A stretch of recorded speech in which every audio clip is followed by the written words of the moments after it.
Olá, eu sou o pastor Alexandre Sombrio, aqui da Primeira Igreja Batista de Curitiba. A gente tem uma das palestras do nosso ministério aqui, Celebrando Restauração, sobre depressão. E hoje eu convidei aqui a doutora Daniela Zanuncini, que é diretora da Bem-Estar, Desenvolvimento Humano. Ela é consultora empresarial, líder e life coach nas áreas de liderança e negócios, carreira e bem-estar.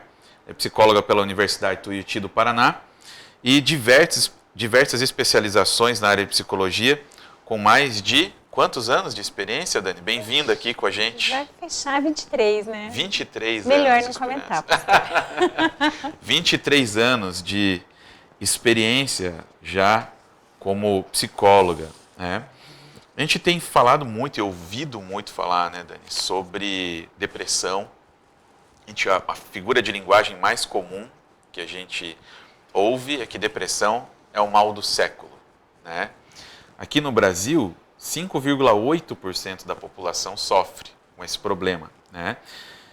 5,8 parece pequeno a margem, mas afeta aí um total de 11,5 milhões de brasileiros, né? É muita gente. É né? muita gente.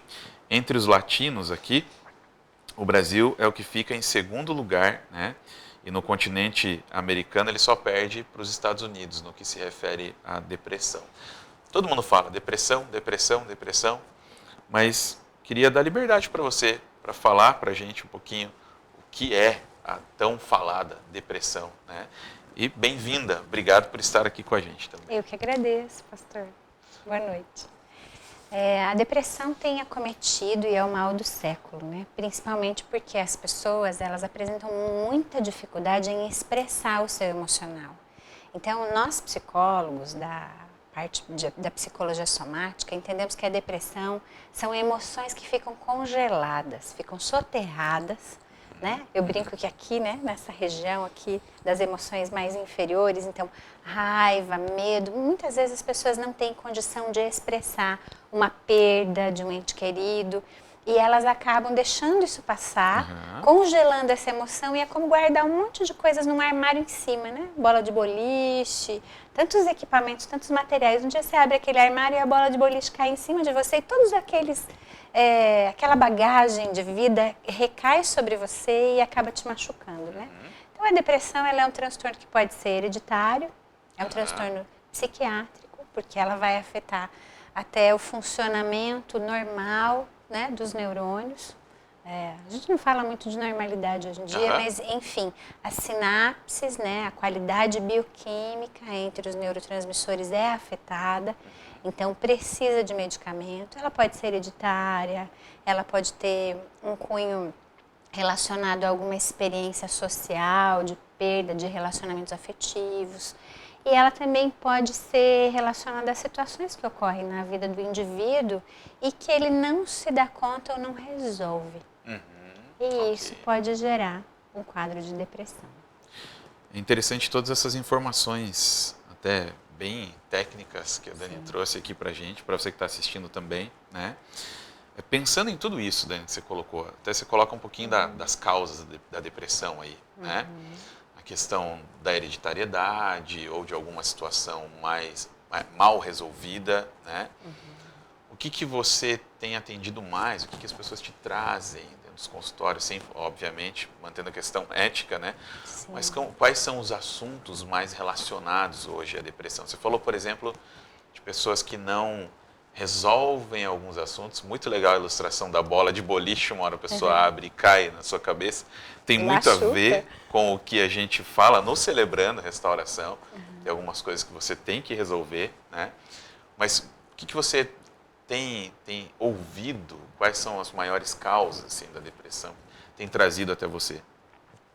Então, os casos relacionados à depressão que eu tenho atendido no consultório e visto são casos de conflitos profissionais. Então, a pessoa está em dúvida, ela já deveria ter tomado um caminho na sua profissão e por medo, por insegurança, por assuntos correlatos à depressão, né, por estar mais fechada ou mais reservada e já ter passado por pequenas experiências onde ela não resolveu outros conflitos, ela acaba gerando esta dúvida, não solucionando o problema E gerando problema na carreira, uma insatisfação. Essa insatisfação aí vai gerar uma alteração de sono, de apetite, uma insatisfação generalizada, então perde o prazer de trabalhar, por exemplo.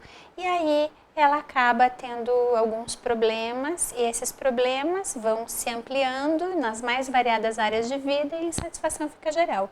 Mas pode se relacionar também à perda de um ente querido e essa perda não ter sido elaborada, como nós psicólogos falamos, né? À medida que o indivíduo vai falando, Alexandre, ele vai sendo curado, né? Porque a cura vem pela fala, ou como diz a Bíblia, né? Poder na palavra. Sim. Então, palavras que curam vão sendo liberadas à medida que o indivíduo conta a própria história, desabafa essa história e vai tendo insights a seu respeito, vai compreendendo. Esse é o processo de psicoterapia. Mas existem muitas pessoas também que vêm com causas genéticas da depressão ou crônicas. E tem casos que até por má alimentação, por má qualidade de sono, isso vai gerando uma fadiga e estresse muito grande, estresses que foram sendo acumulados no decorrer da vida e não resolvidos também. Então a pessoa desenvolve uma rotina de vida desgastante que acaba gerando uma depressão. Interessante. É legal a primeira situação que você colocou sobre a pessoa ter que revisitar o seu passado e principalmente falar. Às vezes ela teve uma perda e ela precisa falar. Falar é terapêutico também, né? Isso é muito o que a gente faz aqui no Celebrando. A gente diz que a doença, nosso senso comum aqui vai dizer o seguinte: a doença sai pela boca e a cura entra pelo ouvido, quando a gente ouve as pessoas. Então, é interessante esse link, né, que a gente pode fazer também com o Ministério. E muitas pessoas acreditam que se elas não falarem mais e guardarem o problema, ele está resolvido. É como guardar uma coisa numa caixa antiga ou naquele quartinho que tem lá em casa da bagunça. E eu não entro mais lá e é como se aquele material não estivesse naquele lugar. E aí empoeira, gera problemas, né? E acaba estragando com a boa convivência e a gente perde um espaço, né, dentro da casa, que é a alma. Assim acontece. Puxa, é muito boa essa ilustração, né? Você falou de revisitar o passado, muitas vezes. Às vezes a depressão vem de situações mal resolvidas do passado, que vão se acumulando, né, até chegar um momento. Algumas pessoas também dizem no senso comum, até eu já utilizei essa frase, né? Que ansiedade é excesso de futuro, né? A pessoa fica pensando, o que vai acontecer, o que vai acontecer, o que vai acontecer, né? O estresse é excesso de presente, tem muita coisa para fazer agora, né? E a depressão é excesso de passado. Faz sentido, Dani, essa frase? Tem um sentido ou não? Ou em partes, né? Às vezes em partes explica, mas não todo, né, da depressão. A pessoa ansiosa tem uma pressa muito grande de chegar e uma inquietação, uma grande dificuldade de viver o presente, né? E de confiar, né? Então ela vive o tempo todo buscando um outro tempo, que não é o hoje nem o aqui e agora, que nós psicólogos pontuamos bastante. E o estresse do dia a dia vai fazendo com que a pessoa evite tratar de questões, né? Ela foge. E aí, olhar para trás, tem um momento que você não consegue evitar, né? Porque o sono não vem, ou ele vem em demasia, e a disposição ou a motivação não acontece. E nesse momento a reflexão é natural, né? Aquele momentinho que deita na cama, a gente revisita o dia. E tem pessoas que evitam. Então, no momento em que a depressão acomete o indivíduo e ele tem um desânimo, uma falta de apetite, uma falta de sono, ele começa a refletir o seu passado. E ele começa a ficar cheio dessas experiências e ir e vir, ir e vir, e sem solução, realmente está marcado, né? O trauma, ele pode vir a gerar a depressão. Ou pode vir a desencadear, né? Ser um fator desencadeante, porque o indivíduo não cuidou, não tratou desses aspectos, e aí, num determinado momento, eles avolumam e tomam conta de toda a experiência do indivíduo, né? Então, olhar muito para trás é depressivo. A gente fala em psicologia do corpo que a pessoa, quando ela deprime, ela faz uma postura corporal, Alexandre, específica, né? Ela joga os ombros para dentro, ela olha para baixo, então a pessoa tem uma dificuldade de olhar no horizonte, então ela não consegue enxergar no futuro algo esperançoso. É muito comum a gente ver imagens, né, de pessoas em depressão com ombros baixos, olhar baixo, apoiar o rosto com as mãos. Então é a pessoa que literalmente ela está escondendo, né? Tentando se apoiar nas próprias mãos e colocando a cabeça baixa, ela está encolhida, né? E isso faz um isolamento social, os vínculos são muito importantes, a pessoa não faz mais atividade física, então tudo isso vai fazer diferença dentro do processo aí da depressão, de ser recolocada a pessoa no caminho e ela não ficar cheia de passado sem fazer nada no presente para achar uma solução. Perfeito, muito, muito legal, muito bom, né? Você falou um pouquinho agora, nessa última parte, até sobre os sintomas um pouquinho, né? Falta de apetite, às vezes não tem sono, ou tem sono em demasia, né?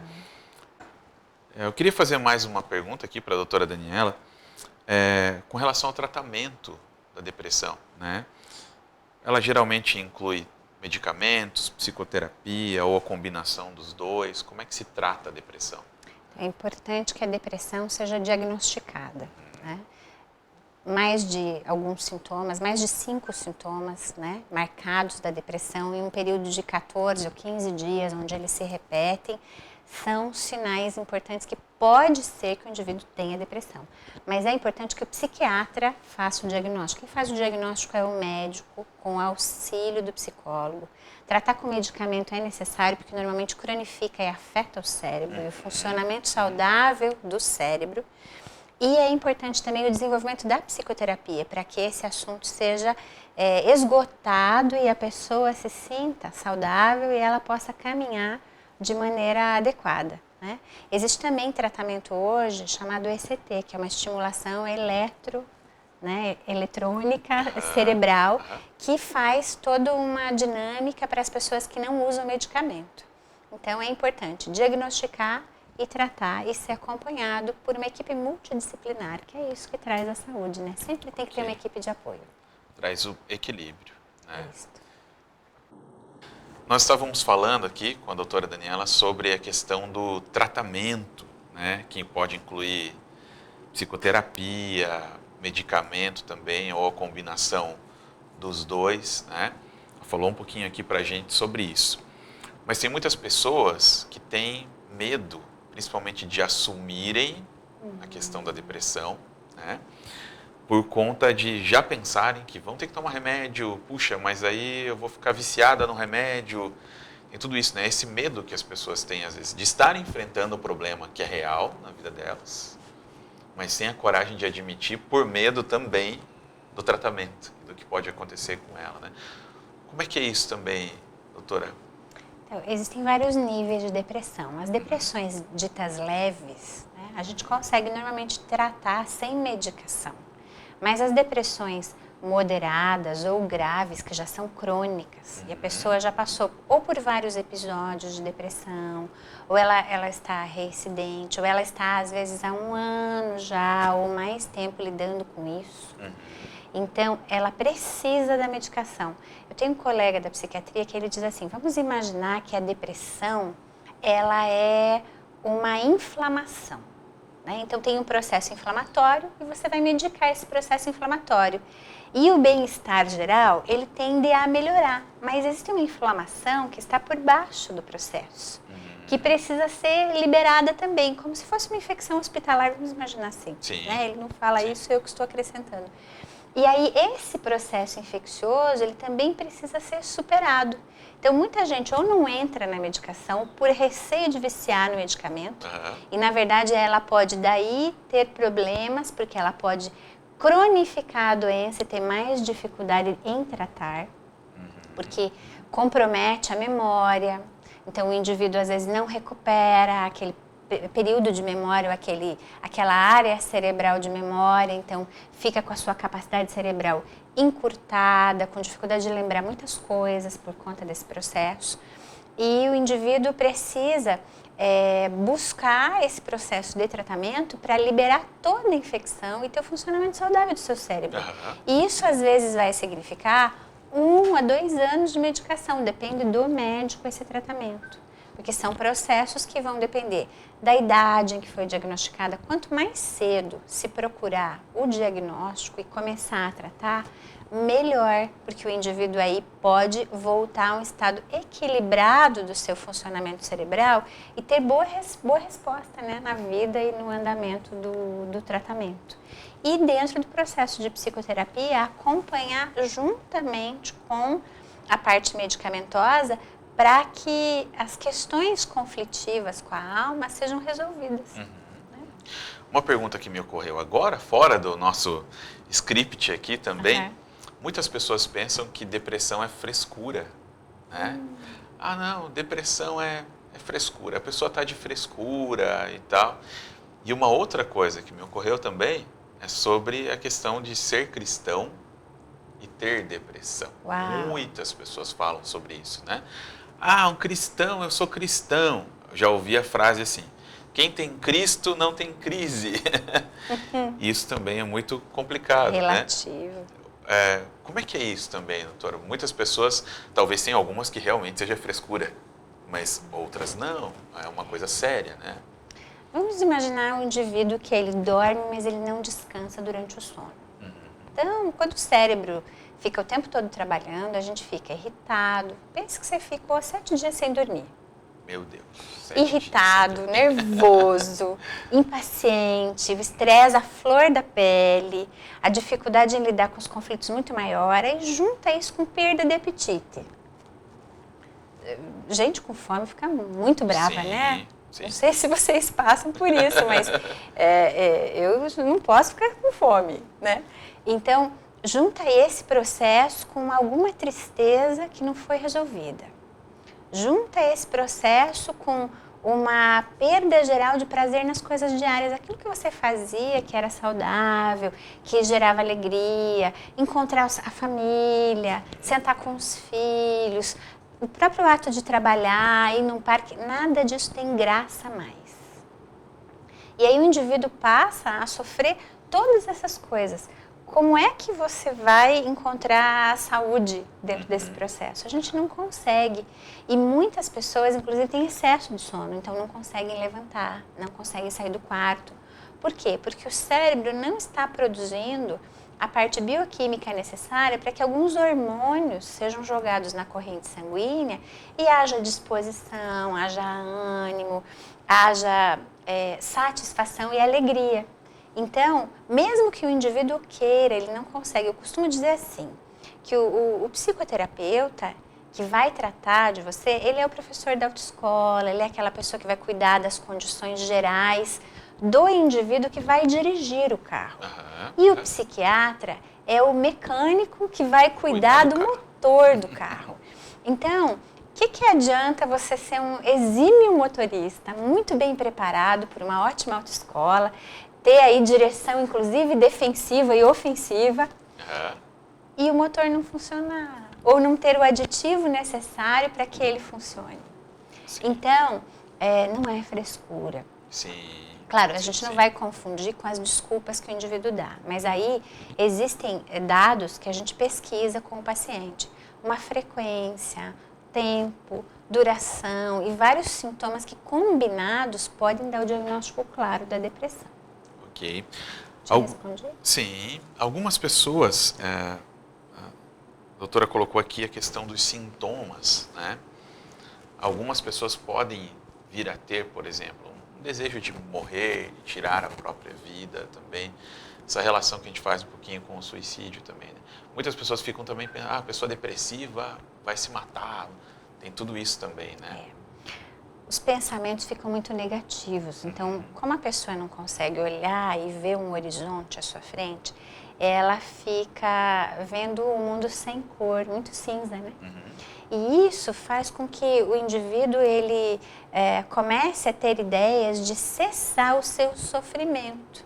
E às vezes a pessoa pensa assim, E são pensamentos muito comuns por conta da bioquímica do cérebro. O único jeito de parar isso que eu estou sentindo é desligar e morrer.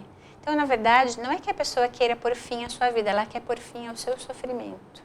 Agora, se o indivíduo pesquisar, pensar detalhadamente em como ele daria fim à sua vida, em como ele morreria e dar detalhes muito sórdidos, muito especiais de como isso vai acontecer, Sim. é sinal de que ele pode vir a cometer suicídio. Mas tem vários fatores também que a gente precisa considerar. Ok. Eu aproveito aqui, doutora, para a gente falar um pouquinho, né? No Ministério, Celebrando Restauração, a gente ministra com a vida, né? E aqui eu vou aproveitar e vou abrir aqui um pouquinho da minha vida também, né? Eu tenho o privilégio de ter a doutora Daniela como a minha psicóloga, ela é a minha terapeuta, né? E eu também passei por um processo depressivo. A primeira pessoa que indicou esse processo foi a doutora Daniela também. E é interessante essa coisa do ver o mundo cinza, né? Eu lembro um pouco de uma coisa que eu passei, estando com a família reunida, todo mundo reunido, um dia de domingo, feliz e tal, mas até o almoço parece que não tinha tanto gosto, tanto sabor, a família estava lá.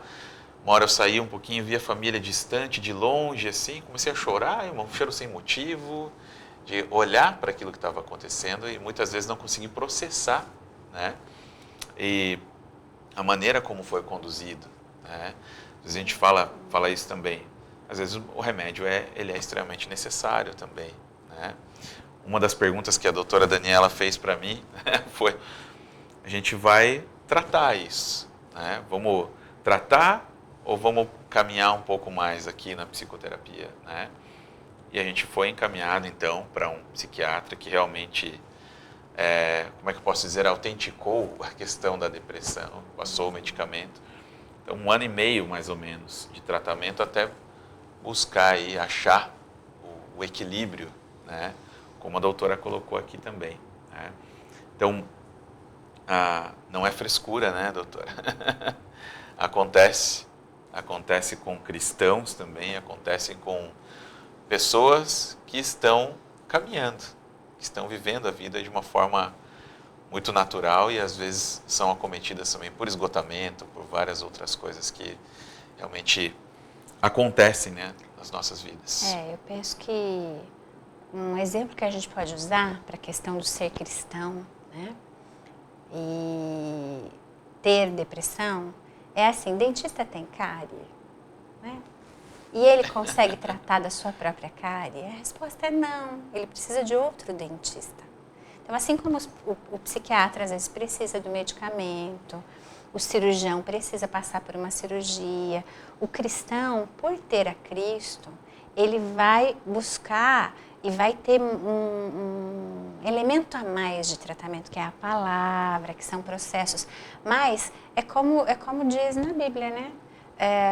O vento e a chuva vão bater sobre a casa que está na rocha, está na areia. A diferença é que a casa que está na areia vai ficar de pé.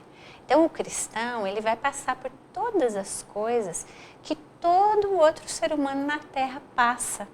A diferença é que ele vai ter uma compreensão maior desse processo e usar desse processo para ajudar outros. Amém. Né? Dentro do tratamento, de uma maneira muito particular e muito especial. É assim que eu vejo. Isso foi aí uma pequena parte do que nós vamos ter na nossa palestra, né? Acompanhe este e outros temas aqui no Celebrando Restauração, que acontece todas as quintas-feiras, às 19h30, aqui no Templo da Primeira Igreja Batista de Curitiba. Vou citar o endereço aqui, tá? Rua Bento Viana, número 1200.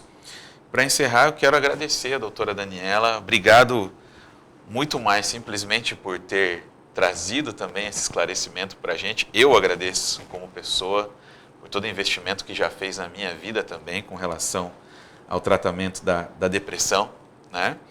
E que Deus abençoe a todos. Confira mais sobre o Celebrando Restauração na nossa programação aqui na Rede Super ou nas nossas redes sociais. Não deixe de seguir lá com a gente. Que Deus abençoe a sua vida.